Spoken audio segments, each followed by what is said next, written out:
Trish, and this is Fold of the Week, a show where I share powerful print marketing ideas to help you achieve success on any budget. This week, I want to talk about some of the subtleties in the decisions we can make about format and how those decisions affect the layout and user experience. I've chosen 2 wrap-stepped accordions to compare, so let's take a closer look. The wrap-stepped accordion fold is an accordion fold with an extra panel wrapped around as a cover. This piece self-mailed, and I love the treatment of the mailing panel on the back. The cover of this new mover mailer has a QR code and a welcoming message. When opened, pleasing colors and imagery greet the recipient with steps and solid colors anchored to the interior. Pull the open edge to reveal all of the step content in one view. You'll get most of what you need on side 1, but if you flip to the back, you'll see some additional imagery and content.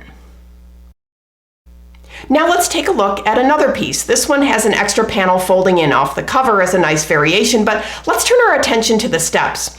They're anchored right.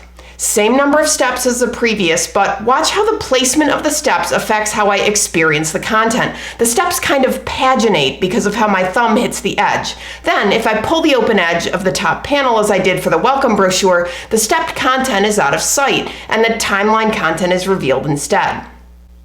Bringing back the first sample, you can see how the decision to anchor the steps to the interior or exterior completely changes the order in which you view the content.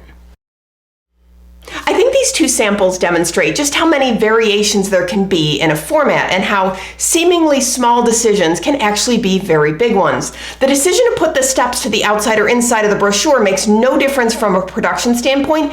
It's just a shift in score placement, but it makes a huge difference in how the content is read and experienced. Neither decision is right or wrong. It's just important to know that you have options and that you take the time to consider them. A very special thanks to the creators of the samples featured in this episode for sharing their solutions with us. If you've ever been inspired by something you've seen on the show, please consider folding it forward and sharing your work too. If you're looking for more ideas, downloads, and templates, visit foldfactory.com, and remember, think finishing at the beginning. I'll see you next week. Bye.